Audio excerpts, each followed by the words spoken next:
discretion is advised. Hello and welcome to the middle of the African wilderness where all kinds of exciting live safari adventures await. This is Safari Live. Ready.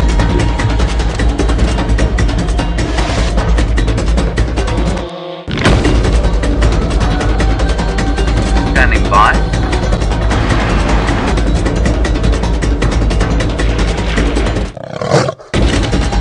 5, 4, 3, 2, 1. You are live, you are live. Hello and welcome to all of you to the Sunset Safari. My name is Jamie and this afternoon I have the amazing Brian on camera with me, complete of course with the thumb. And a very special, very warm welcome to the students at Providence Elementary and Lynnhaven Elementary. It is wonderful to have you on board. The reason I'm going so slowly is because I'm actually looking for a specific type of bird to show you. But before we go into that, now what's happening right here, so what you're seeing right here on your screens is happening right here and right now in a magical part of Africa called South Africa, and to be more specific, right up in a place called the Greater Kruger National Park. So the Greater Kruger National Park is a massive conservation area. It's 8.5 million hectares, just to give you a sort of a rough idea. So it's about 4 million football fields in size. It's bigger than some small countries. Now, because it's happening right here and right now, that means that all of you can almost imagine as if you're on the back of the safari vehicle with us. And you could see lions, you could see elephants, you could see antelope, really cool insects, and everything in between. That's the amazing thing about these live drives, is that we don't know what you're going to see, and you definitely don't. So I want you to imagine that if you're on the back of the vehicle with me, you've got your hat on, because even though it's cloudy, it's one of those cloudy days. Here in South Africa, it's actually midsummer, so it's very hot. There you go. Joshua, you and I are on exactly the same page. You want to know what season it is. In South Africa, it is the middle of our summer, which must seem a little strange for you, because of course this December holidays when Christmas is coming, that's for all of you in midwinter. But for us here in South Africa, December is our summer holidays, and it is very hot. This afternoon's not too bad. It's 28 degrees centigrade, which is 83 in Fahrenheit. So pretty warm and a little bit sweaty, but not too bad. Sometimes it gets over 100 Fahrenheit.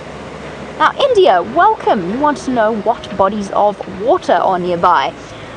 We have a lot of very big rivers that run through this area. Now, unfortunately, where we are, which is a place called Djuma, so we've got a tiny little, not a tiny little, but we've got a section of the reserve that we drive. But there are very big rivers. I don't know if you've ever heard of the Limpopo River. Now, that's going to flow into the Indian Ocean, which is on our eastern coast. Now, the Indian Ocean on the eastern coast of South Africa, and the Atlantic on the western coast. So those are our two oceans. We've got some big rivers, a river called the Sand River, a river called the Sabi River, the Olifants River, which means Elephant River in one of our local South African languages. But we also have a lot of water holes around here, and that's one of the things that both Byron and myself will be doing. Byron's also out on a vehicle, is we'll be checking the various water holes to see whether there are any animals drinking, because they see them this afternoon, they're all hiding from me. Where are they all, Brian? I don't know. We're not alone out here. There's Byron on the vehicle, there's also James on foot, and I'm pretty sure he's going to have you all laughing. Let's head across to him so that he can, oh, hold on one moment. Ah, little antelope. Here we go, we got our first animal. Look carefully, it's a very shy one. See how she's run away? And there she goes. Sorry about that. I just thought that it might be nice for you to see an animal very quickly. But she has run away. That was an animal called a Steenbok, which is a type of antelope, tiny little antelope. Right, where was I? I believe I was sending you over to James Henry so that he can say a very good afternoon to you all. Good afternoon, all you special people from Lynnhaven Elementary School and Providence Elementary. My name is James, and I am on foot today And Gendre is filming me. Say hello, Gendre. Hello. There we go, there's Gendre. And behind this bush here is a friend of ours called Aubrey. And Aubrey is a local man from this area, and he is a tracker and a guide and a ranger, and he's been living here for a long time, and he's going to show us and help us as we go through here. Now, the first thing I want to show you here, of course, is that if you're on foot in the bush, and perhaps it starts to rain or it gets very cold, you, I'm sure, many of you have built little forts in your gardens or in some wild places that you've been. How perfect is this special tree? Hey, this is the perfect place to build a little fort. I used to do this when I was a kid. I'd do this in the garden, and what I would do is come in here, I'd clear away the sticks on the ground so it was nice and comfy. I might try and find something that I could just, maybe if it was going to rain, I might try and put a tarpaulin over the top or something like that. Otherwise, I'm sheltered here from the wind, I'm sheltered from the cold, and if it was raining and I didn't have a tarpaulin, then I would sit close up like this against the tree, and I'd be able to hide from any of the elements. Now, I would have to carefully do if I was going to sit here for any length of time is check anything.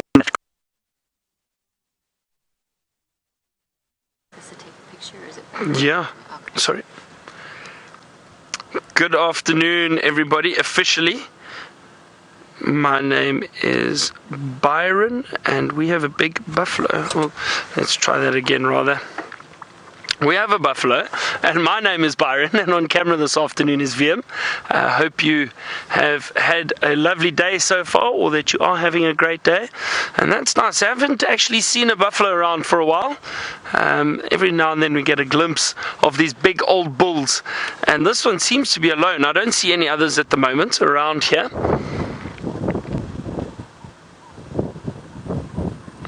Now, Lauren, you want to know what is the biggest animal I have ever seen? Lauren, I think the biggest one I've seen would be a whale. That's probably the largest animal I've ever seen. But out here, definitely an elephant. That's the biggest animal we get out here. And I'm hoping that we can try and find some elephant. And but we'll see. But so nice to see a big buffalo. Let's see if I can have another view of the horns. Let me just move forward a little bit for you. Nick, you want to know what kind of animals are there in Africa? That might be a better view of it. There we go. Now, Nick, sure, we have lots of animals in Africa. It's hard to describe all of them, but some of the well-known animals that you might know, Nick, or that you've heard of are elephant, buffalo, lion, leopard. There are cheetah. There's different antelope species like impala, kudu. There's hippopotamus, there's crocodiles, there's so many different animals, and that's just a small portion and small idea of what we have out here. We do have many different animals around, and it's always great to see them, and especially big old buffalo like this. Eva, you wanted to know if the animals hibernate in Africa. No, they don't. In fact, the only animals that would hibernate would be snakes. As we know, snakes need, as reptiles do, they do hibernate in the winter. But in Africa, the animals don't hibernate like the bears do back home where you are from in the United States. And what else do you have that hibernates? I'm not actually sure. I know you have got some other animals, but we don't have any. These animals are active throughout the year. And it's great to have all of the young children from Providence and Lynnhaven with us, and we love getting your questions, so don't forget to ask your teachers to send your questions through to us. And Bryce, you asked, are buffalo friendly? Now have a look at this male. What would you say, Bryce? Does he look friendly, or does he look like he could potentially be unfriendly? It's a very old male. You can see some scars and scratches around their faces. Lily, you want to know what do buffalo eat, and there we can see him eating right now. He feeds on grass, and that's generally all buffalo feed on.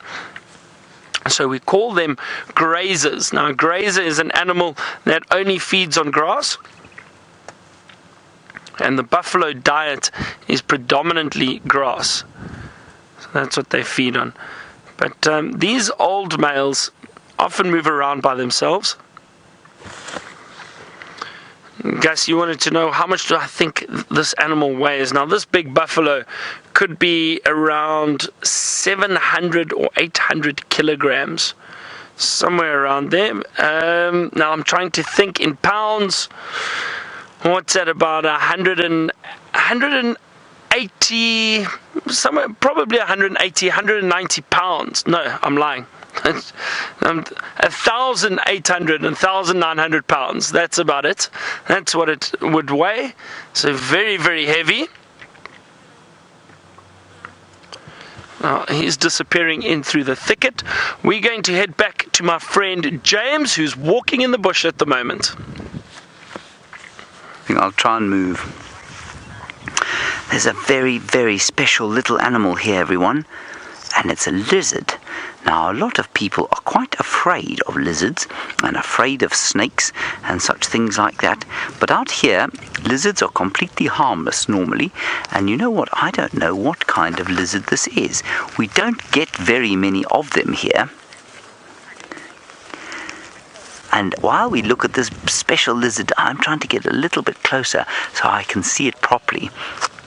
Philip, you're wondering about what kind of snakes we get here. You'll see how slowly I'm moving to try and make sure that I don't give him a fright. Philip, we get lots and lots of different kinds of snakes. Ones you might have heard of, black mamba. Ooh, a lot of people are very scared of black mambas. We get puff adders, which are quite similar. Your rattlesnakes over there in the US. Then we get pythons and striped-bellied sand snakes and tree snakes and vine snakes and tiger snakes and red-lipped heralds and bibrons, burrowing asps. Well, you can see that we get lots of different kinds of snakes here. But you know what? We hardly ever see them because, everybody, and this is very important for you to understand, snakes are scared of us. They are more scared of us than we are of them. So they hear us coming, they hear our voices, they feel our feet moving along the ground, and then they disappear down a hole and they try and not see us. It's only when they're very, very, very scared of us that they start to become dangerous. Now, this lizard, everybody, this lizard thinks I can't see it. And it thinks I can't see it, and that's why it's sitting so very still. Can you see how very cleverly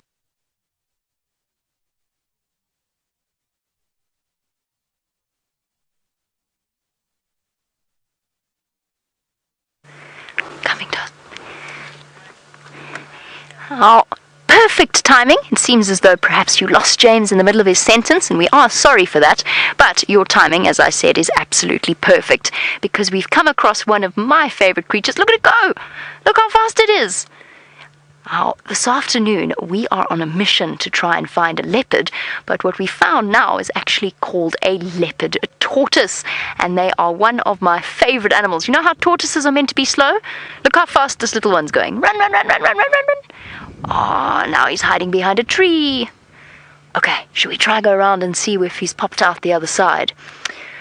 Now, tortoises are one of my absolute favorite animals. Now, there's actually, many of you will be thinking that that's what we call a turtle. Now, a turtle, in terms of its proper definition, so what the difference between these animals actually is. A turtle has a shell, like a tortoise, but it has flippers, and it lives mainly in the ocean. It only really comes onto land when it's time to lay eggs. Then we get tortoises, which live on land and feed off plants and grass and various materials. There you are, I see you. Shame. Look, he's hiding in there. So a tortoise walks on land, and they've got feet, not flippers. And the reason that this is called a leopard tortoise is because look at the spots on its shell. That's why. It looks a lot like the spots of a leopard. Now, see how our little tortoise is hiding? That's because He thinks that we can't see him in this dense vegetation. Now, we only see tortoises in our summer, which is when the rain falls. So in winter, we don't have any rain at all. But during summer, that's when it rains, and that's when the tortoises come out. So they don't hibernate like a lot of animals in North America. But they will come out, they will do what's known as estivation, which means they basically sleep during the winter months. Jay, you want to know why is a tortoise shell designed like that? This is the amazing thing about a tortoise. So that shell is solid bone, and it's designed like that to protect the soft and sensitive body that's inside the shell. So it's made of bone, and if you can imagine, the spine, just like you or I have running down the middle of our back, that's fused along with the ribs, and it creates this amazing hard bony shell that can help protect it. But of course it can't be completely solid because somehow the tortoise has got to move, so it's got holes for the legs and holes for the tail underneath. And underneath that shell there's the leg. If you look really closely, it actually looks like it's part of the dirt. It's hiding just behind that stick. That's the tortoise's leg. But if I were to go and pick up the tortoise and lift it up, the part underneath would be hard. Now, they are absolutely amazingly designed. They're like little tanks to help keep them safe.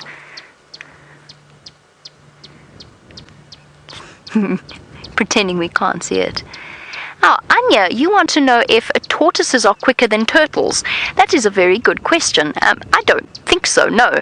So turtles are very, very good swimmers, and they cover huge distances. Tortoises, well, that's about as fast. You saw the way that this tortoise was running earlier. That is about as fast as a tortoise will run. They can't get much faster than that. They don't have flippers, so they're not moving about in the ocean. They're also much, much smaller than your average sea turtle. Something like a leatherback turtle or a loggerhead turtle. Our leopard tortoises are slower on land. However, our leopard tortoises can swim, just not very well. So not nearly as well as a turtle. Look, he's trying to turn round now. And Mylene, you want to know if there are different types of tortoise. Yes, there are. So the leopard tortoise is probably one of the tortoises that we see most commonly. There are a couple of different species, but we only, in this particular area, we only really see a leopard tortoise and a tortoise known as a Speaks hinged tortoise. I don't know who Speaks was and what role he had to play or why he has a tortoise named after him, but a Speaks hinged tortoise. Now what I'm going to do is, I'm not going to frighten a tortoise anymore, but I'm just going to hop out so you get an idea, because sometimes it's quite difficult to work out exactly how big something is if you're just looking at it through the camera. So hold on a moment, I'm going to hop out, make sure that there's not a leopard looking at me, because that's actually what we came to look for, and then go and have a look at the size of this tortoise. Hello. Now, I'm not going to go right in, and I'm not going to pick it up, and I'll explain why in a moment, but look at the size of the tortoise. There's my hand. I'm in a tree, it's very uncomfortable, and it's quite scratchy. So that's how big this tortoise is. And this tortoise could be a good 10 years, maybe even more old. So it's not a young tortoise. This is not a baby tortoise.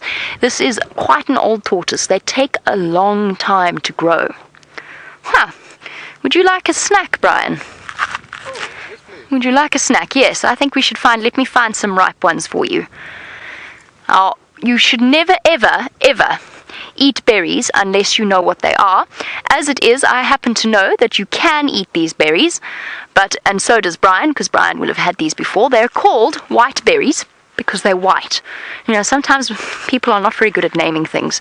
So these are white berries, and human beings can eat them, but please don't ever eat a berry unless an adult says that it's okay. So you can't eat a berry unless you've got permission from an adult, because some berries can make you very, very sick, and some berries out here can make us very sick. And even these, I'm going to give some to Brian, and I'm going to eat some myself, but both of us know that you have to spit out the seeds first. Let me plug my earpiece back in so I can hear your questions first, and then I will give Brian some seeds. Some berries, not seeds. Don't eat the seeds, Brian. I won't. Please don't eat the seeds. They'll make you feel horrible. Your head will go all woozy. There we go.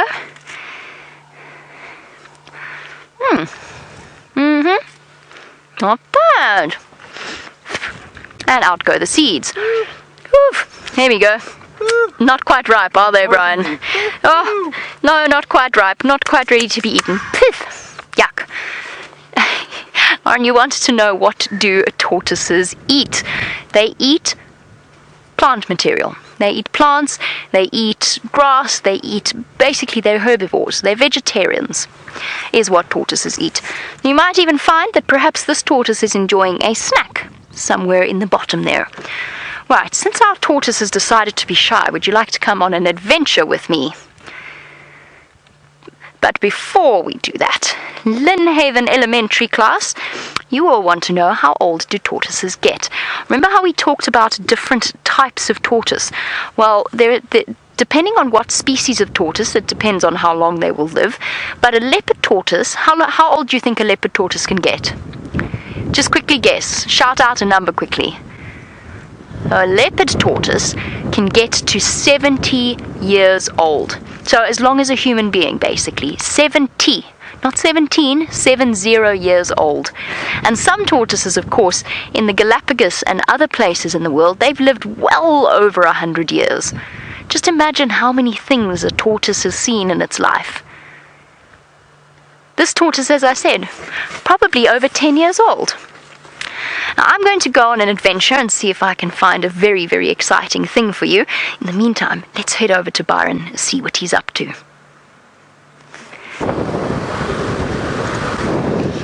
Now everyone, we are looking for a female leopard with her two little cubs. I haven't seen any signs of them yet, but somebody has said they've seen tracks of her. So I'm going to try get into that area where we had tracks very, very quickly.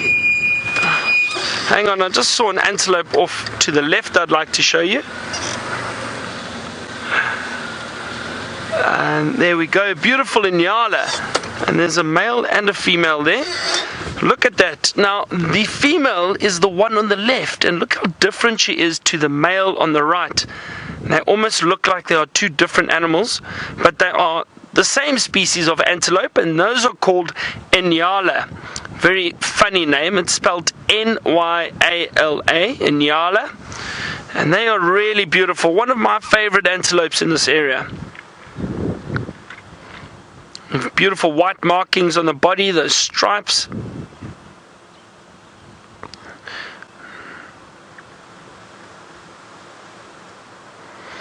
Jamal, you want to know, have I ever seen an animal fighting in Africa? Yes, Jamal, I have. And actually, this antelope, the Nyalas, I've seen two males fighting before. Often you get these antelope fighting for dominance or for territory. That basically means a home space where they can keep other males out. And there they go, look at them running.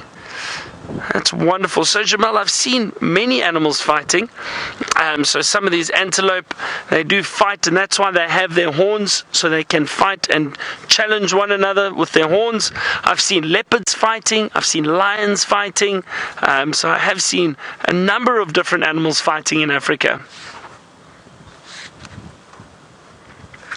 Now, Max, you want to know how these animals defend themselves. So, unfortunately for these females, they don't have any horns with their Nyalas, but the males do have the horns, and they would use those to try and defend themselves.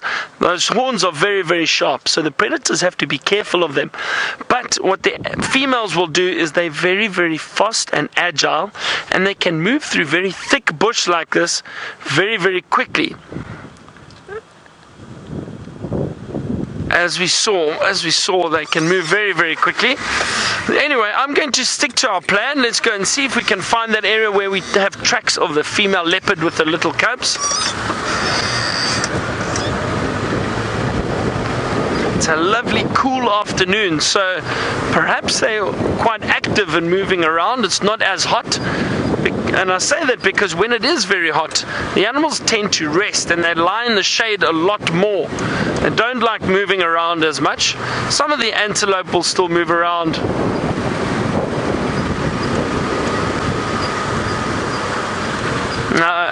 Kai, you want to know, are there wildebeest here?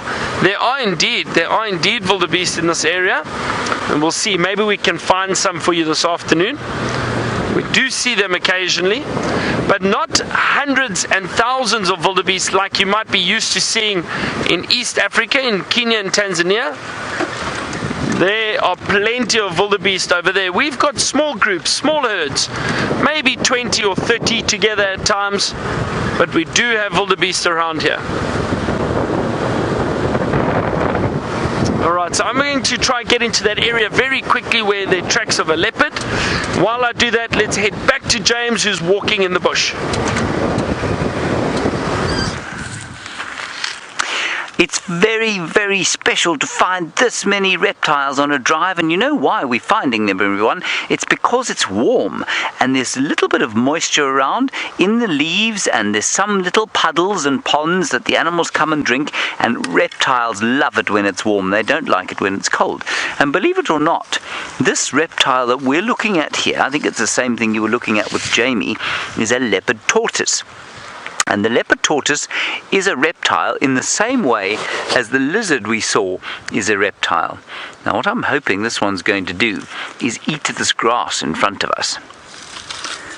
Now I don't know, I'm sure all of you like to have competitions on the playground about who's can throw the furthest or run the furthest or whatever it is. Same thing here, you know.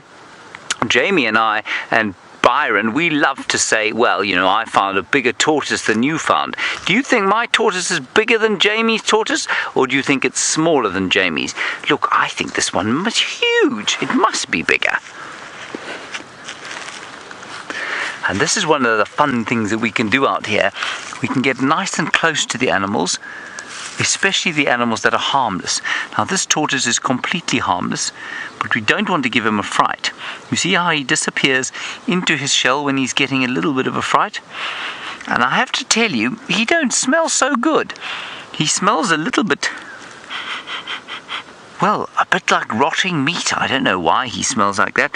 Maybe he's about to go to the loo. I don't know. Tortoises sometimes will go to the loo if they're very scared.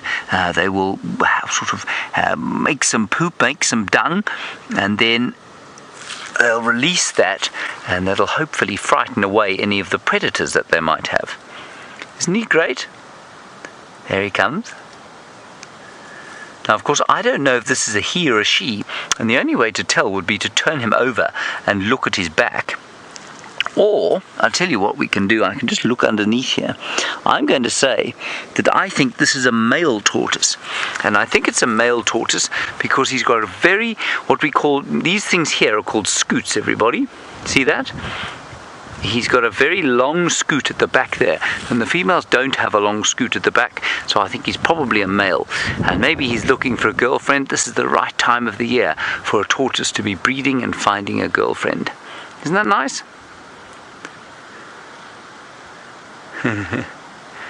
He's very scared of Gendre, you see.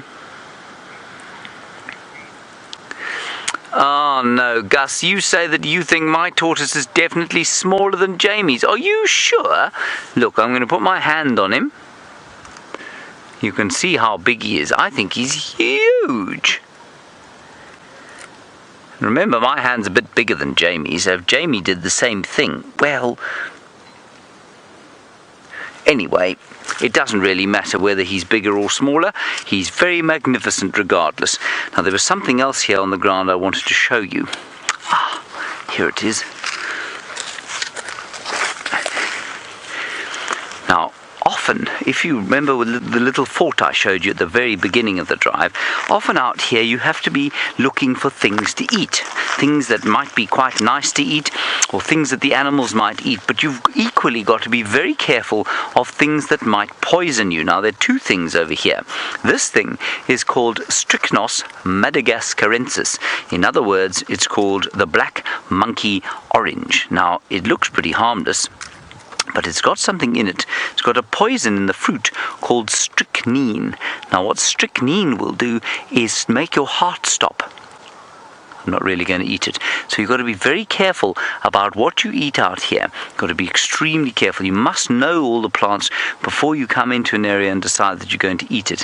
One of the things we can eat, look, it's not very good for us, but this grass,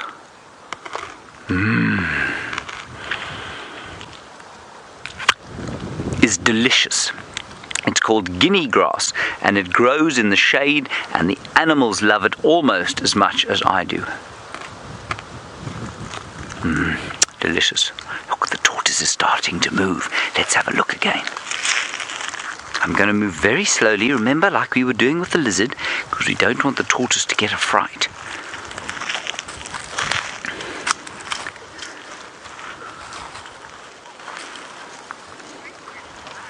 Look. Now look there. See what he's doing? He's trying to find a place to hide, I think, for the night. He's probably been moving around quite a lot, and now he wants to hide. Bryce, let's wait and watch and see what he does.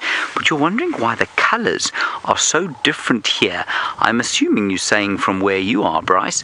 Bryce, I don't even know where your school is, so I'm afraid it's going to be a little bit difficult for me to tell you why the colours are different. But the colours of an area like this are formed by many things. You're in Virginia Beach, Virginia. Okay, so you're in the middle of winter there. Well, the colors are different because the season is different. So it's summer now, and that means all the trees have got their green leaves on them, and we've got reptiles out. And also, of course, if you look down at the ground like this, you can see that there's quite a lot of soil. Now that soil determines what grows out of the ground, and of course the soil will be a different color in just about all parts of the world. So we've got totally different trees from the ones that you've got. Our sky as well, it's grey today, but it'll be slightly different from the sky that you have where you are. It'll be slightly different color. The soil will be different because everywhere on earth there's different kinds of soil, so that's why. Bryce, at least Marlene, you're wondering if we have any birds here. We have many birds here. We have over 250 different kinds of birds here. And I'm just going to listen, see if you can hear one there. It's going...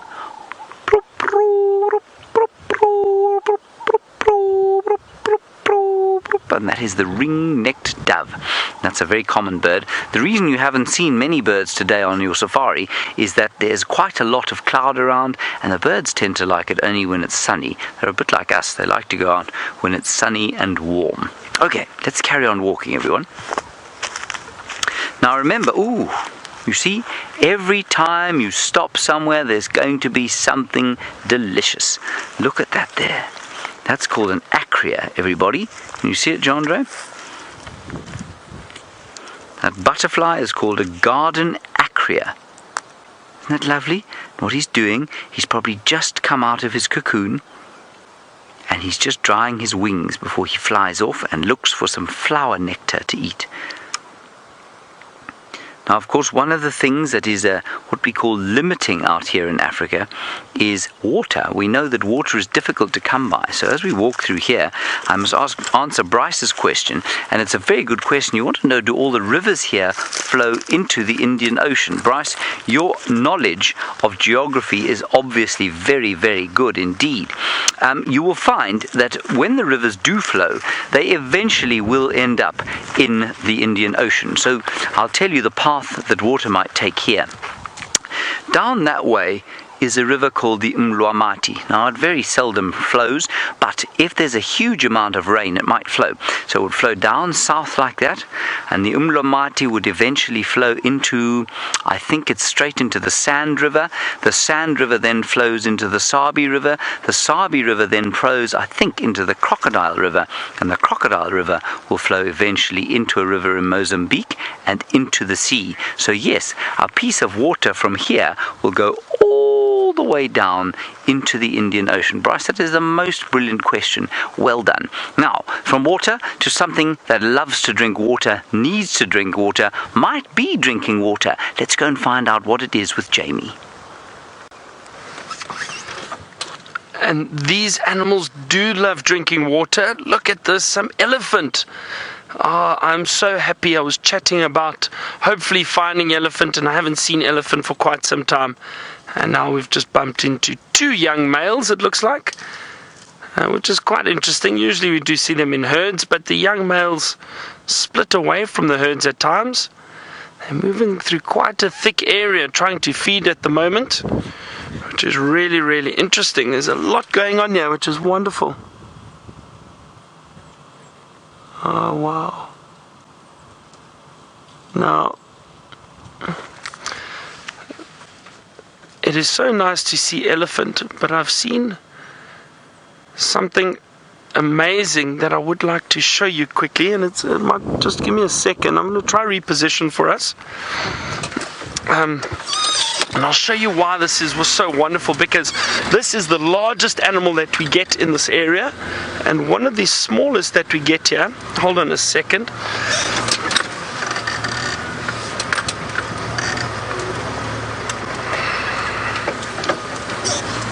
Just have a look straight ahead on that termite mound. There's some little dwarf mongoose with babies at the moment. Have a look at that. They are incredible. That is so cute. So from the big elephant to these baby, look at that dwarf mongoose. All those little pups, aren't they cute? Wow. That is incredible. That is so special, everyone. I don't think I've ever seen baby mongoose that size before. And now they probably live inside that termite mound. And I think that's why the adults are all close by, keeping a watch out for the babies and allowing them to move around and play. Look at that. Oh, that is just too cute. Isn't that wonderful? Now this is the smallest mongoose species that we get. And you can imagine how small those little babies are. Oh, that is really wonderful.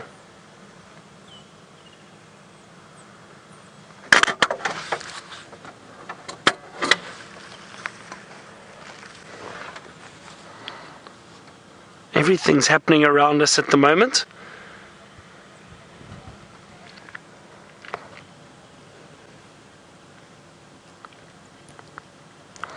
Alright, Kai, you want to know if we have honey badgers in this area too? We do indeed.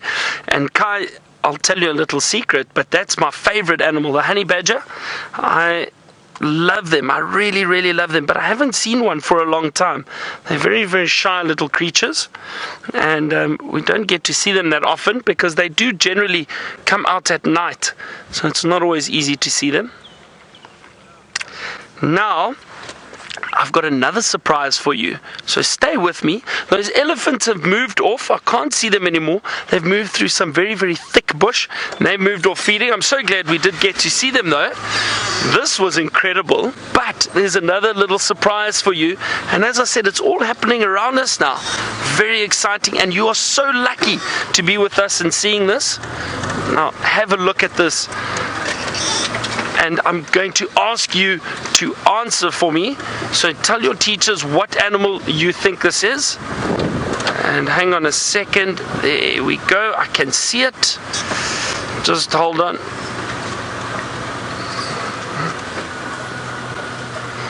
Lauren, you'd like to know, are the mongoose soft? Yes, they are. They are quite soft and furry.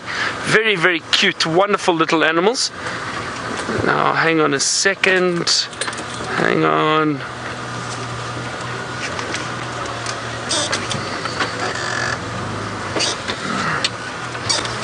There we go. Should have a lovely view through there. Who can tell me what this animal is? Have a look at that.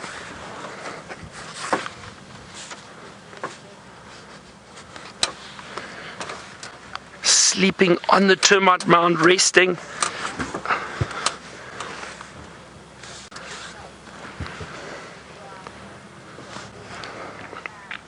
So I'm just waiting for you to send me your answers before I tell you what it is.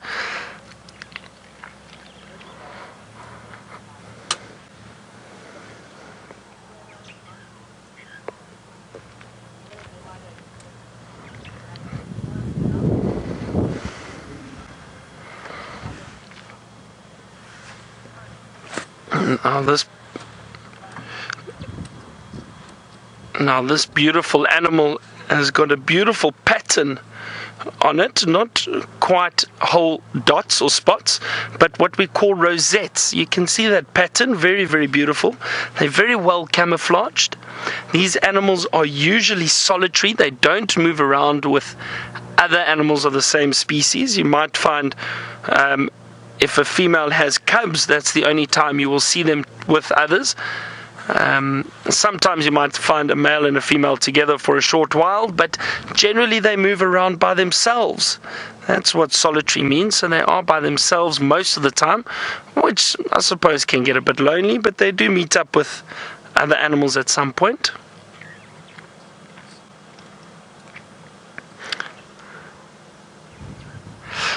Now, both Lynnhaven and Providence School, you both got it right. Well done. That is indeed a leopard, a beautiful, beautiful leopard. It looks like a female leopard from this angle. I can't really see on the other side, and I'll say that because it looks a little bit smaller. Male leopards can get much, much bigger, and they're not always easy to spot. And from this side, just from this angle, it looks like a female, but it is a bit difficult. It does look like a female, and as I said, the males can get twice the size of females. And remember, I said to you it was nice and cool today, and I was hoping that if we did find a leopard, it would be out in the open and not lying in the shade under a tree somewhere. Oh, look at that, cleaning herself. Just licking herself once or twice. And because it is cool, this leopard has decided to lie on a termite mound. It's a nice cool breeze up there, and she's resting and relaxing. So this is really, really a wonderful sighting. Now, I'm going to, let's just see if she turns over. She's just moving ahead. She looks very comfortable up there. I'm going to sit with her a little bit. While we do that, let's head back to my friend James, who's still walking about. Now, everybody, we've got something very sad but very exciting to show you here. Well, I suppose it's not sad if you like ants. It is sad if you like termites. Now, the ants are the black and red things there. You can see them there. They're sort of, well, they're black with a little bit of red on them. And they are they are raiding the home of a termite colony. And what they're doing is, you can see they're taking away the little worker termites. They're much smaller than the ants. They're probably spraying formic acid, a type of nasty chemical, onto the termites and then carrying them off back to their nest. And you see, for me, I really love termites. I don't know why I love termites, but I really do. And when I see something like this, to me it's very sad, but it's also very, very interesting, because of course the ants have to eat, and so they're basically just behaving like the lions, if you like, of the very small microscopic world. And there they are, taking the termites back to their home. Now, the termites lived on this branch of tree, and what you can see here, can you see my hand here, Jean-Ray? No, I can't. No, you can. You can see this wood, and then you can see the sand next to it. And it's that sand that the termites were living inside. And now the ants have come and pulled it away, and from it they are taking all the termites. And I think what you're going to find is that all of the termites here will be finished. They'll be carried off and they'll be put into the nest of the ants, and there, unfortunately, they're going to be eaten. Now, I want you to imagine something, everybody. I want to imagine that you are not as big as you are. I want you to imagine that you are that big. Tiny, tiny, tiny, like that. And imagine one of these ants grabbed you behind the neck of your head, your neck. Carry on with my story. Eva, but you know, there's so many hundreds of different kinds of ants out here. I'm not sure exactly what these ones are, but we do know that they are meat eating. Now, imagine that ant has grabbed you behind your neck and is now pulling you along here. And let me show you where he's going to take you. Come over here, Jean-Ray. Round the side of this tree is where the ants are living. Now, they've got a whole nest here under the ground, and that's where the termites are going. Now, imagine one of these ants had grabbed you and you were still alive, and it had pulled you along here and down into the depths of its nest. Wouldn't that be the most terrifying thing in the whole world? Anyway, that's what's happening to the termites. So be very happy that you are not a termite being eaten by these pugnacious ants. Now, the other thing I just want to quickly show you is that they can be quite nasty. Now, I was bitten by one just now. I want to see if I can make one bite me again, just so I can explain to you what it feels like. It feels like a sort of little kind of bee sting, I suppose, but not nearly quite as bad. There they are. They're all coming up towards the nest and carrying with them termites. Shame, poor termites. Makes me very sad. Orlando, a very good question from you. Why can't the termites defend themselves? Well, they can to a certain extent. Sometimes they do. They have soldier termites with very big sort of pincers on the front of their jaws, and they'll bite at things like these ants. But these ants are very big, and they're very cleverly picked, the right kind of termites. These termites are not the termites that build mounds like this behind me here. They are much smaller than those ones, and they haven't gone after the soldiers. Maybe they know that there are no soldiers there. There certainly don't seem to be any soldiers there. And you want to know how many termites and how many ants there are. I would say they're probably well in excess of 20,000 ants wandering up and down here and down into the nest. There certainly were about 1,000 probably termites when we started, but there are much fewer than that now. I'm going to modify what I said. They could well be from this mound. And what I think you find is that these are the soldiers that have come out, and they've come up above ground here, and they've been eating the wood of this dead branch. And instead of going back home, they've stayed underneath that branch for the day. And what that's meant is that they have been ripe for the attack by these ants here. Now, India, if you want to come over here, walk this way with me and Gendre and have a look at this mound. This is, of course, the termite mound of Macrotermes natalensis. That's the fancy word we call the mound or fungus-growing mound-building termite. And here it is here. You want to know how long it takes for them to build this thing. Well, there you'll read lots of different things. I have seen in the space of about, say 2 months, I have seen a mound go from this height up to about this height here. Now that's about sort of, I don't know, about 9 feet up. Okay, but remember, that's just on the top.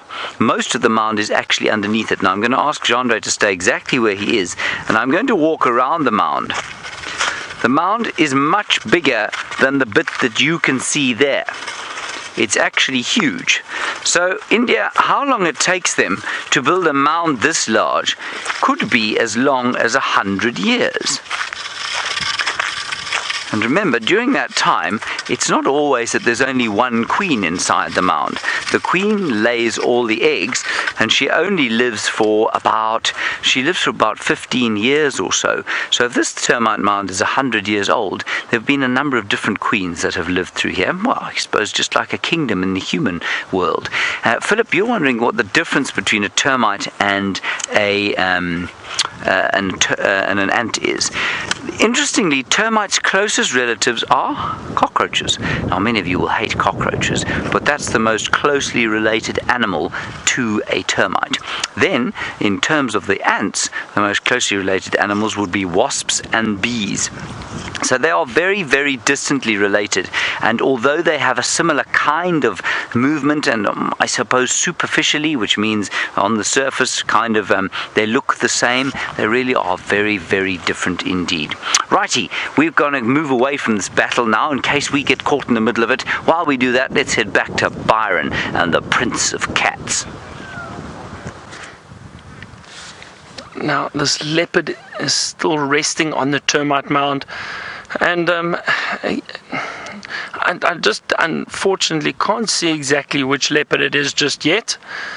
So I'll wait till perhaps it moves and we can try and have a better look. But, I always say it's just wonderful to see a leopard. Doesn't matter if we know who it is or not. It's a beautiful leopard, and that's the end of the story for me, I think. But I know it is nice to work out which leopards are moving through the area, and it is interesting to find out who it is. Now, I know Karula, the dominant female in this area, did move through this area. And she perhaps went and fetched her cubs, so I'm not sure if they are around, if this is perhaps one of them. Kaylee, you want to know, what do leopards eat? So they will feed on a large variety of foods, and leopards will feed on antelope, mainly antelope, so anything around the size of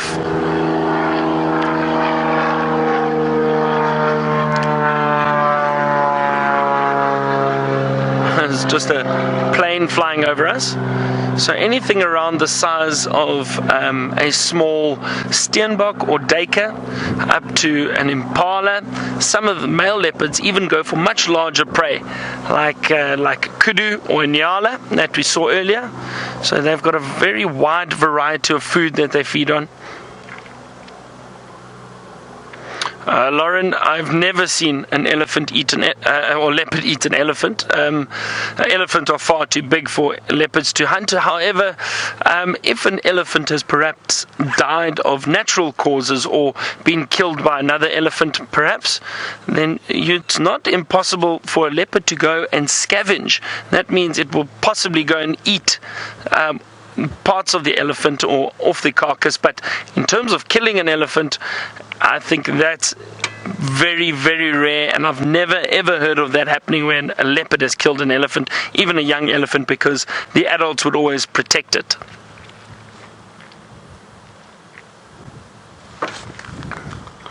Now, Mylene, you want to know the difference between cheetah and leopard, and I'll tell you, and I'll show you some pictures too. Hold on a second, let me just grab my book. I can show you. So leopards, one of the main reasons or differences is leopards have these beautiful rosettes on them that we spoke about. That pattern, very different to that of a cheetah, because a cheetah has got very prominent spots. Now let me show you again in the book. Well, you could see those rosettes clearly on the leopard, and let me just find where's the cheetah here. There we go. So the top is the cheetah, and you can see very clear spots. Do you see that? Also, the cheetah is much taller than a leopard, but much slimmer, so very slender. They are built for speed. They run very, very fast. Also, look at the face. You can see those very prominent dark black lines, those tear marks running down the face. Leopards do not have that. And you'll see this if you have a look at this leopard lying on the termite mound. Look at that face. You can see it's very different to that of a cheetah. No black marks moving down.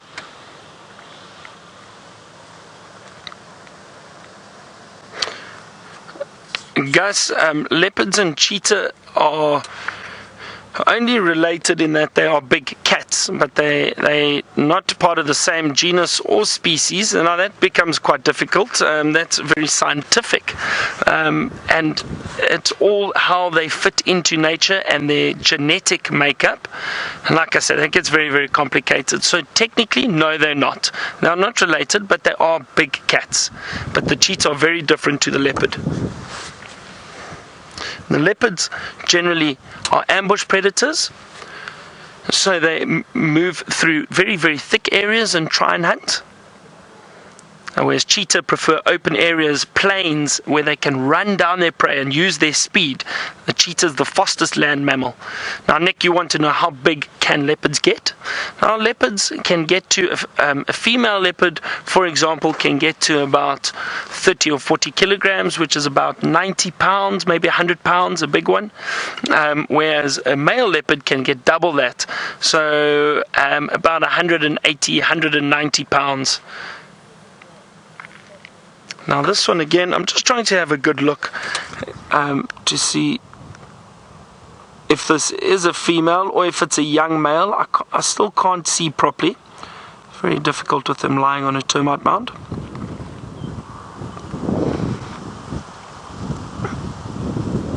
But it's so comfortable. Look at that, really enjoying the top of the termite mound.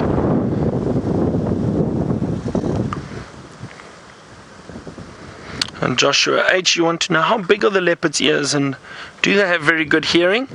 They do indeed, Joshua. Their sense of hearing is incredible.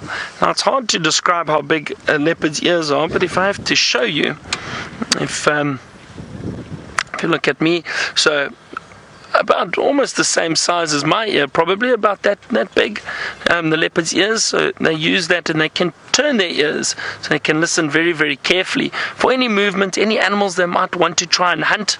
So their sense of hearing is very, very good.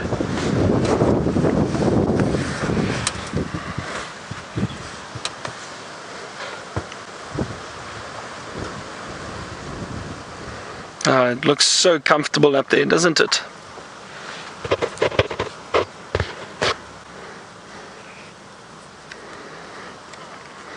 Now, Joshua L., you want to know how fast can a leopard run? And Joshua, leopards are very fast. They're very quick. They can cover, for example, if you have a look at how far this leopard is from us, so it's about how far? 20 meters. Also, if you can have a look and see now that leopard, if it wanted to, can cover this distance in about 1 or 2 seconds. That's how quick they are if they're charging. Very, very quick animals. But they're not built for long distance sprinting. It's a short burst of speed, and then they usually give up if something's running away from them. Not like a cheetah who will run a fair distance at top speed. Now, I'm going to sit here a little bit longer and try to work out which leopard this is. While I do that, let's head over to Jamie and see what she has got. Hello and welcome to Rowan Elementary, but don't tear your eyes away from the screen. Oh, I think it's just disappeared. Nope, there's the tip of its tail. This is an animal that is so exciting for us to see, and your timing could not be perfect. Sorry, everybody. It's Rowan Primary School, so welcome to Rowan Primary School. We're starting off with one of the rarest creatures that you can see on these live safaris, so I'm a little bit overexcited because we hardly ever get to see them. It is called a genet. Now, hold on a moment, because Brian cannot put it on camera, so let's reposition and we'll see if we can't have a chance to get a closer look at one of the most amazing animals. Take a deep breath. My name is Jamie. This afternoon I have Brian on camera with me, and we are sitting in the middle of the Greater Kruger National Park area of South Africa, and to be more specific, in a place called Djuma Private Game Reserve, which is so we're right up in the top northeastern corner of South Africa. So right at the bottom of the African continent, right up in the top northeastern corner. And I don't really want to tear my eyes away from this, so hold on one moment. Let's see if we can see it again. Oh, goodness me, Brian. It's there, behind the leaves.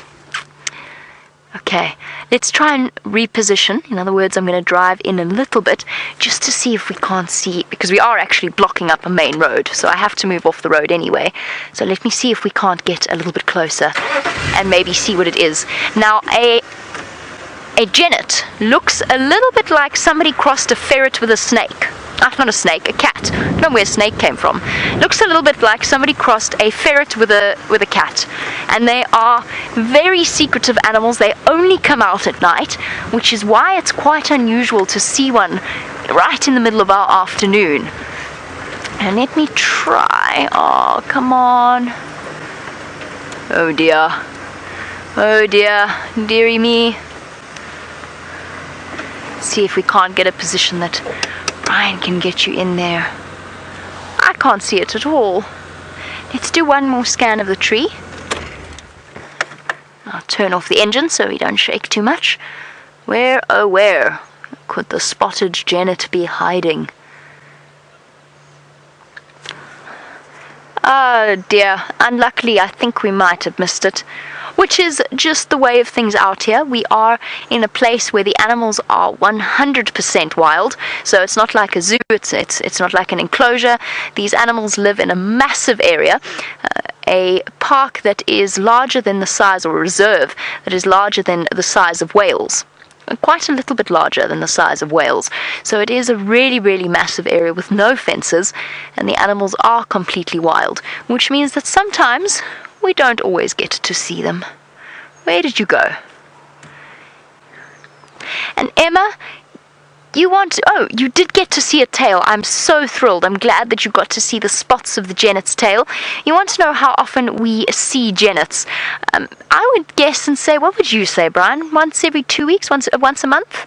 Maybe once a month, I think, would probably be a good description of how often we see them. I have to be honest, completely honest with you. We actually saw one this morning with breakfast because it was living in the roof over our heads. So we did see one at breakfast this morning. And they are an animal that gets used to the presence of people. It gets used to the presence of people moving about. It also learns very cleverly that it can actually scavenge from the dinner table or the breakfast table. Once everybody leaves, the Genet will come down from the roof and grab at whatever they can find. So they're very, very good climbers, and as I said, quite secretive. I suspect that the reason that this one was in the tree was because it saw a leopard, because I was actually here to look for a leopard, not for a Genet. Now, Leader, you wanted to know, when is the Genet's breeding season? Hi, guys. Good, thanks. How are you? Sorry, everybody. I just have to have a quick chat. There was a Genet up here, but I can't find it now. I think he's climbed down and run away. Okay. Cool. There's that young Oh, where? there on the eastern side of the water. Oh, awesome. Thanks very much. Yes, in the north. Perfect. Thank you. Thank you. Thanks very much. Cheers, guys. Sorry, everybody. I just had to have a conversation with one of the other guides. I'm going to do something quickly, and let's just see if I hop out. Maybe I can see them. So as I said, they're like a mixture between a cat and a ferret, and it should be relatively easy to see if it hasn't gone into the ground and run away. Oh, goodness. Let me just see if it is still here. I think it's given us the slip. I think it's run away. I don't know how it has, but somehow it has. It might even have jumped into one of the neighboring trees. So they can jump. They are good climbers, so there's a good chance that it might have jumped into one of the other trees and then moved away from where we are. Okay, let's try and do this gracefully. Back into the car. Okay. So yes, let's try that all again. A very warm welcome to all of you watching at the primary school, and I hope you're excited to go on a live safari. There's all sorts of things you could see. You could see leopards, you could see lions. It's a magical place out here. And of course, it's not just about the leopards and the lions. We also see really interesting insects, really interesting small things. And I think what I'm going to do, because it's hot this afternoon, is I'm going to go and check out the local water holes and see whether there isn't anything that's come across it to have a drink. Our Genet was pretty good at climbing trees, so good that it actually disappeared. But I do know somebody else who's very good at climbing trees, and he would like to say hello, so let's go and have a look. Hello everybody, here I am, my name is James, Genre is on camera, and I'm standing in a very, very large tree. Now the very first thing that you saw over here was a leopard orchid, and a leopard, and in a tree I think. That over there, the reason I've climbed up this tree is to show you a leopard orchid. Now an orchid is a kind of a plant that lives on another plant. It's called an epiphyte. And an epiphyte is a plant that lives on another plant, but it doesn't do the other plant any harm. Now this leadwood tree is very long dead. It's been dead for a very long time. It's very dense wood, and I must say I'm quite scared hanging all the way up here. Genre said to me, you have to go up there, and I was too scared to tell him no.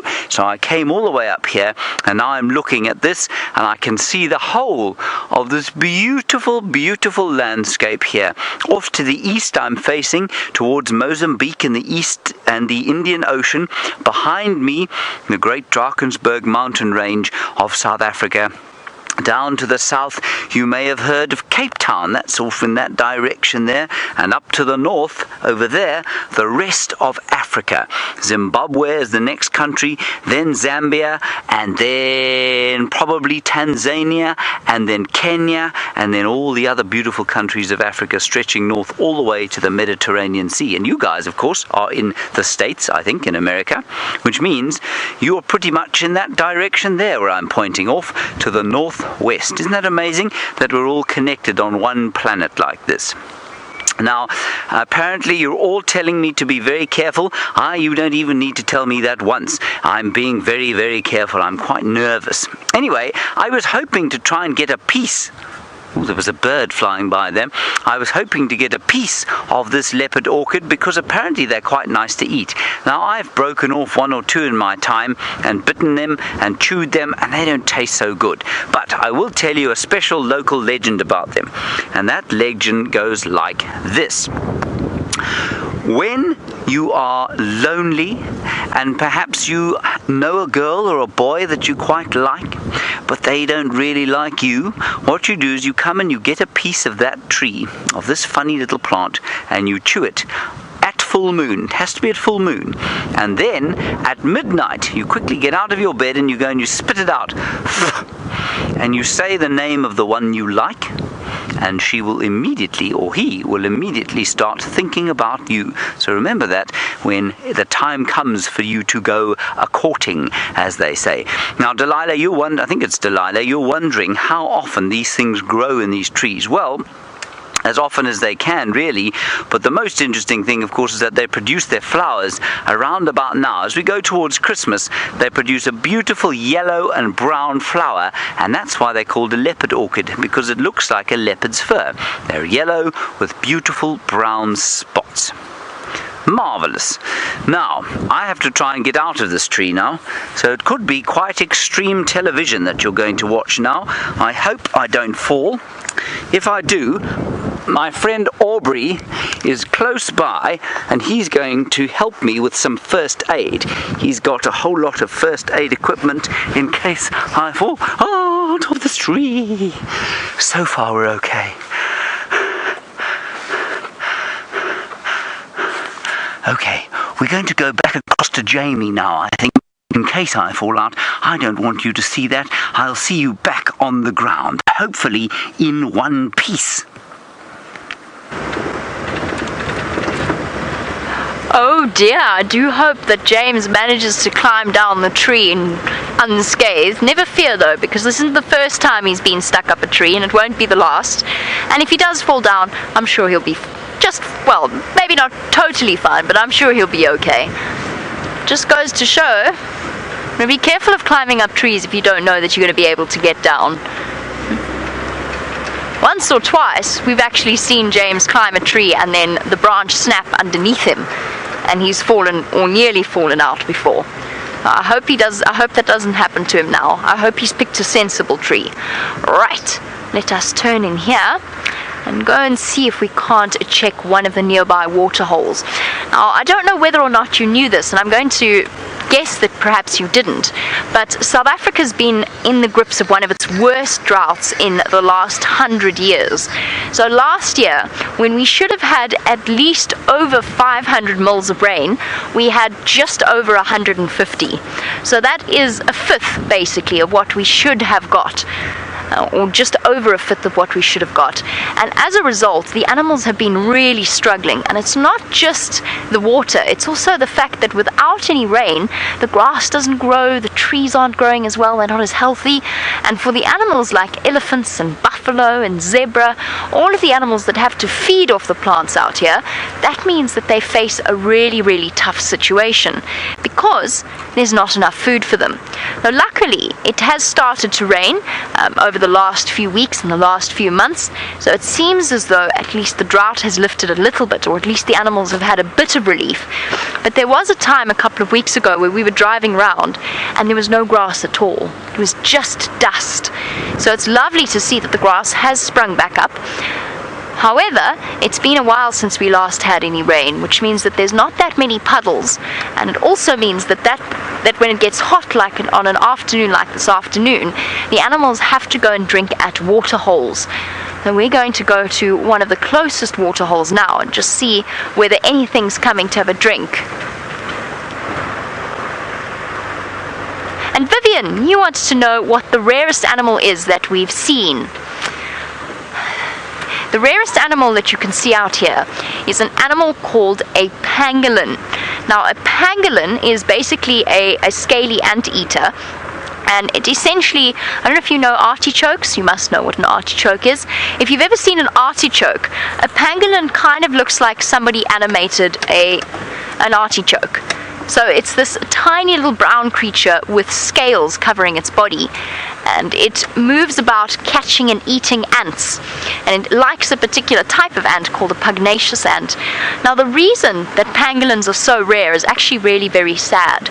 First of all, they're secretive and they only come out at night, but even worse is that their scales are thought to have some kind of medicinal property. And it's not true, they don't. Their scales are basically the same thing that your hair and your fingernails are made of, but what it means is that pangolin have been terribly poached and shipped illegally across the world, where they've been used in traditional medicine. And that's terribly sad, because they're such a special animal and there's no truth at all. It's much like the situation with rhino horn.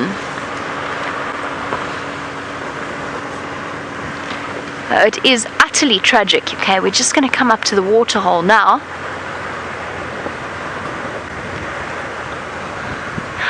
Now, Vivian, you want to know what sort of meat we eat in the camp and if it is unusual.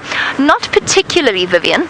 So mainly the meats that we get would be beef and pork and chicken, the standard meats that you might expect on a menu anywhere in the world.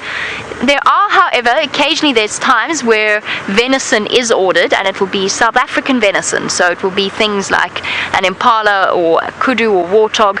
It's venison that's been purchased from the butchery. So there are a few members of camp that will eat venison, and especially eat venison. So yes, we do sometimes get the more unusual types of meat. Now we're at a waterhole called Red Dam. I'm just stopping to see whether anybody's home, but unfortunately it doesn't look like it. And the only things that are home are all swimming about over there in the form of terrapins.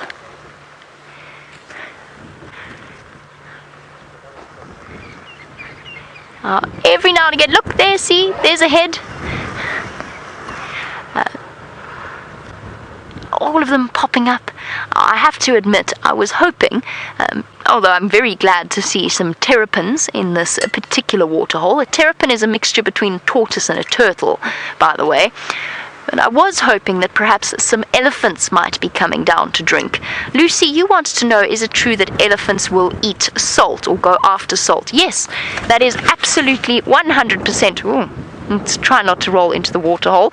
It is absolutely 100% true. So elephants do like salt. Actually, a lot of animals like salt. And in certain areas, what they'll do is people will put out what's known as a salt lick, which is a big block of salt.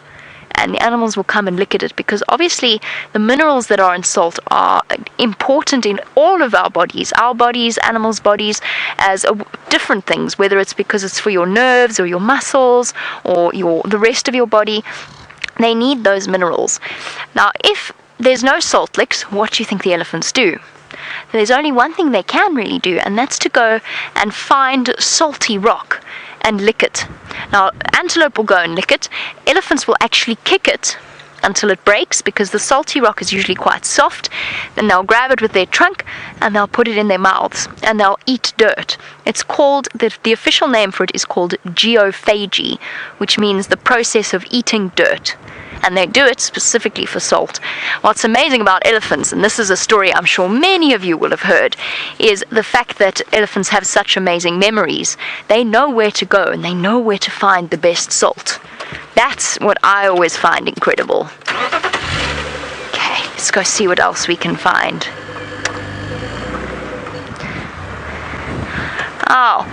Out here, it's been a little bit quiet on my side. All of the animals, including that Genet, have been hiding away from me.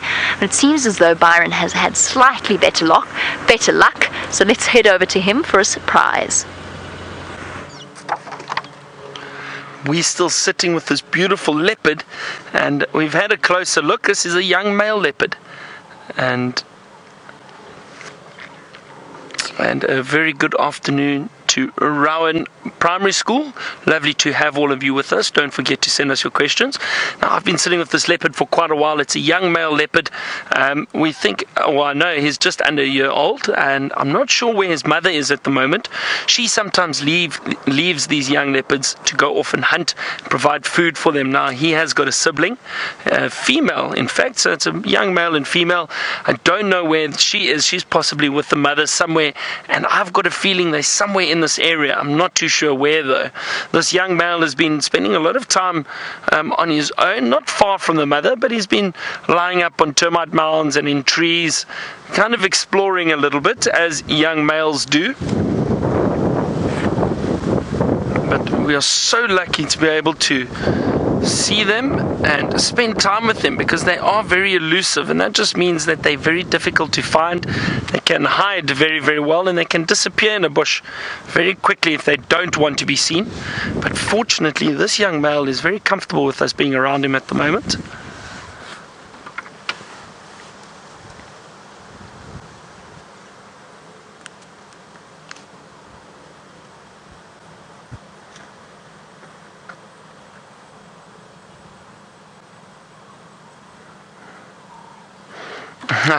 Lily, you want to know if leopards eat something that's got dirt on it. So maybe they've killed or hunted an impala and it's got dirt on it.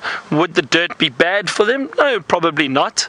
I don't think so. I think a little bit of sand, it might just give them a bit of nutrients and a bit of salt. You know, some of the sand is a little salty, and for some of these animals, it's not a bad thing if they do eat some of the soil. But I think, you know, in general, it won't be covered in dirt, it won't be covered in mud or anything. But I've seen leopards go and hunt animals out of mud.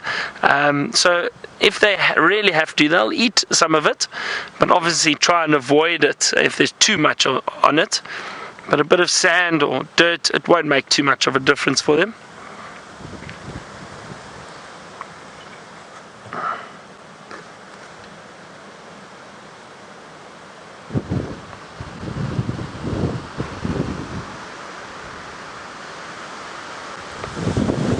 It's a lovely, cool afternoon.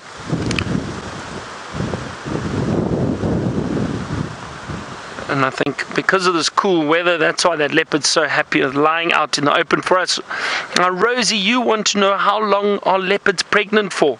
So leopards, female leopards, are pregnant for about 90 days, so 3 months. And that's all it takes for them to give birth to these beautiful little cubs. And then what happens is they usually hide them in a den site, because when those cubs are born, they're completely helpless. They're blind and they rely completely on the female. So the female will hide them in a den site, usually a rocky area or an area where there's very thick bush, so other animals can't get to them. They can hide in there. And then about a month and a half, she may move them perhaps to another den site, and maybe from 2 months, if you're lucky, you might get them walking around a little bit with the mother, but they will still be very vulnerable, and she will have to look after them.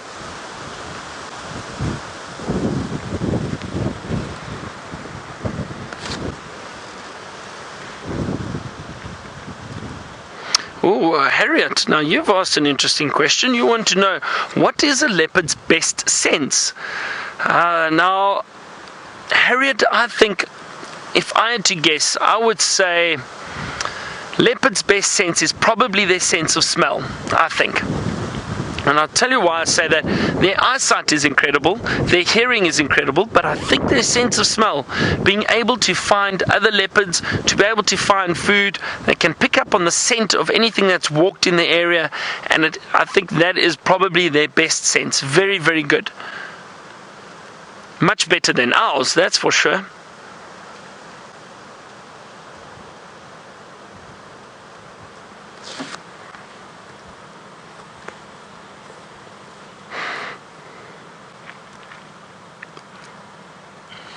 Caitlin, you want to know what is the age of the oldest leopard that I know. So, Caitlin, I was fortunate enough to see an old leopard that got to about 18. That was the oldest leopard I saw and that I know of. About 18 years old. That leopard, unfortunately, is dead now. It was about a year or two ago we saw her. And a very, very old leopard. But generally their age is about 17. They get to about 17.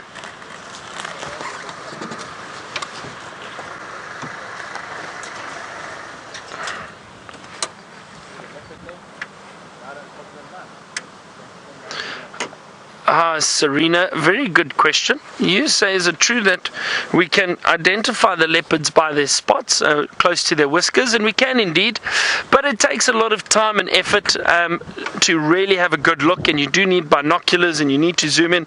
But if you look just above that whisker line, there's a very straight line of dots that are joined, and then just above it you can see 1, 2, 3 little dots. Can you see that over there? And then on the other side they've also got it. So each leopard's dots or spot pattern above the whiskers is unique. Now this is a young male leopard we know as Hosana, and we recognize him because we've been seeing him quite a lot with his mother, who is a dominant leopard in this area. But it is difficult, and to be honest, I really just enjoy seeing leopards. It doesn't matter which one it is. It's nice for us to keep track of who is in the area and who's moving around. But it's nice to just see them and appreciate them, no matter who it is. And Lucy, you want to know, are the baby leopards born with spots and little rosettes? Yes, Lucy, they are. So those patterns on the leopard are known as rosettes. They do have spots down the legs and that, but the rosette is not a whole spot. But they are born with that, and then as they get older, those rosettes become a lot clearer, and the spots become a lot clearer too down the legs and that. I'm going to sit with this young leopard a little bit longer, but while I do that, let's head back over to my friend James, who's still walking about.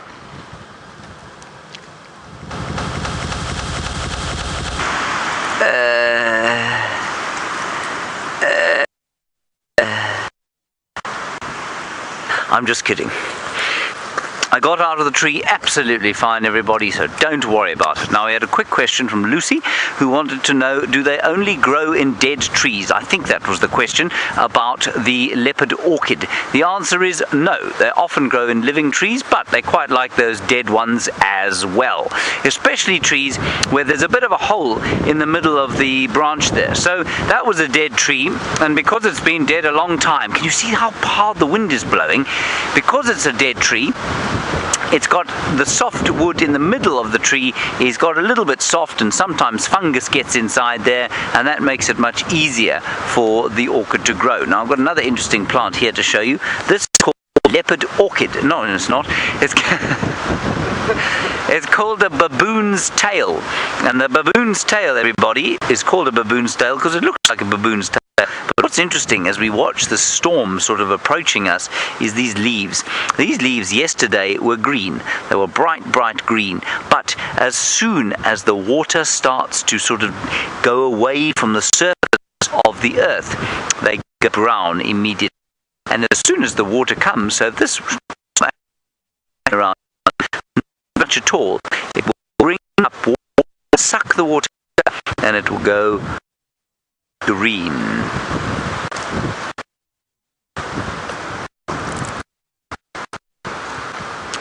I'm not sure how much of that you got. Sorry about that, everybody. But what would happen is that the water would be sucked up out of the ground into this funny little plant, and these will immediately go green, and then it will produce beautiful purple flowers. Now, we're going to start heading for home, mainly because the weather's starting to look a bit nasty, and we don't want to be on foot if it gets too dark and stormy.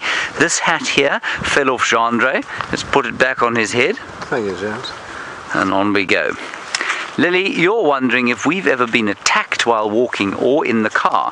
The answer, Lily, is sometimes yes. But remember that it's very unusual that we should be attacked by anything, Lily. And also, it's very important to understand that animals... Andre keeps losing his hat. We'll just put it on the end of my stick. Remember that it's very unusual for you to be attacked, and the only reason an animal would attack us is if it was very scared of us, because they see us as very scary. Animals out here, even that big buffalo you saw, even the leopard that you saw today, or the leopards that you saw today, and the elephants, they are scared of us. And so anything that attacks us is saying, please go away, I'm really afraid of you. It does happen from time to time, but really it's not often that it happens at all. Right, we're going to walk up this way. Let's see what else we can find through here, other than Gendre's hat, which is now stuck behind me. Now, what was through here earlier, we would expect to find something like an impala. Now, impala are our most common antelope, and they like to move in areas like this because if Gendre moves the camera from side to side, you can see quite a long way. You see that? That's very important. If you want to avoid a predator, you need to be able to see quite far. So the impala like to avoid the lions and the leopards and the wild dogs and the cheetahs and all those sorts of things, and so they like to live in these sorts of areas. But also, because it's windy, you'll find that all of the antelope species and the animals that eat grass, they will be up into the clearings where they can see a long way, because of course you know that when wind blows it makes the trees go whoosh, whoosh, whoosh. So if I was a predator and I was walking slowly like this, remember that if it's very still and there's no rain or there's no wind, if I stand on a stick, going to make a noise. But if I stand on a stick when it's blowing like this, well, then we don't have a problem, because no animal is going to hear it over the sound of the wind. Now, Serena, you're wondering if we live in the Kruger. Well, we live in the western fringes of what we call the Greater Kruger Park. So it's all part of one big area, but our little area here is called Djuma, and Djuma is part of the Greater Kruger National Park, which in turn is part of a bigger area called the Greater Limpopo Transfrontier Park. You don't have to remember that, but what you need to remember is that it's a very, very big area. 8.5 million acres. Isn't that huge? That's massive. That's 3 times the size of Yellowstone National Park. That's poor old Gendre stepping over things. Delilah, you say, don't I get very scared walking around? Delilah, you know, I used to, before I knew what to do here, before I was trained by men like Aubrey, then I used to get scared, but I don't anymore. I'm very careful though. And we often get asked this question, Delilah, and the best way to answer it is like this. Can you imagine if somebody from here who had never seen a car before, imagine they got dropped in the middle of New York City. Now you know how many cars and people there are there. Can you imagine how afraid that person would be and how dangerous it would be? They wouldn't know how to cross a road. They wouldn't know how to cross a train, at least to get on a train. They wouldn't know how to avoid dangerous areas. They wouldn't know where to find food, how to get food, and that's exactly the same as when you come into an area like this. When I arrived here, I'd come from the city. I didn't know what was dangerous and what wasn't. I didn't know how to make sure that I didn't make the animals scared of me. And so slowly over time, I've learnt all of those things. And so I don't feel so scared anymore. And it's largely through guys like Aubrey, who's walking in front of us there, that I have learnt these lessons. Guys like Aubrey and my friend Elvis, he was my first teacher out here. He taught me about living in the bush, about how to be with animals, how to not make them afraid of us. And so that's how I've managed to stay safe. The other thing, Delilah, very important, is that you have to be very careful all the time. Leela, you know, this is also a very common question. It is hot here, and you say, how do we celebrate Christmas when it's so hot here? Leela, I can't imagine celebrating Christmas where it's cold. Isn't that strange? Because I've grown up here, I don't know what snow is like. I've never had a Christmas in the snow, and for me, Christmas is summertime. For you, Christmas is wintertime. But here, it's summer, and so I don't really know how to do it the way you guys do it in the snow. We go to the beach and we swim in the sea often for Christmas time, so we don't go outside and build snowmen. Isn't that interesting? It's just a different way of doing things. And Emma, while we walk through here looking carefully for animals. You want to know how long I've been a guide for? Well, Emma, I've been around this area for about 10 or 11 years or so. Watch out, Chandra, there's a very large tree there. And Emma, 10 or 11 years is quite a long time, especially if you're only 8 or 9 years old. That's more than your lifetime, of course, but that's quite a long time to be out here, and but it's still not nearly enough time to learn all that there is to know. There's so much to learn out here, like about these flowers. This is the beautiful flower of Acacia exuvialis, and Acacia exuvialis, or the flaky thorn, smells like oranges. You smelt an orange? That's what this smells like. It's delicious. All right, Zara, you had a question for me, and it was... I've forgotten. Sorry, Zara, I've forgotten. Oh, yes, what my favorite animal is. My favorite animal, Zara, is a wild dog. Now, that's like the wolf of Africa. They're my favorite because they're friendly. We can view them on foot. We can't touch them, but they're quite friendly and they're quite nice. All right, kids, we're going to go away now. Well, you're going to go away now. We're going to carry on walking that way, and hopefully we'll see you again on safari soon. Thank you for your questions. They've all been so clever and so brilliant, and hopefully we'll see you again on safari soon. Bye-bye.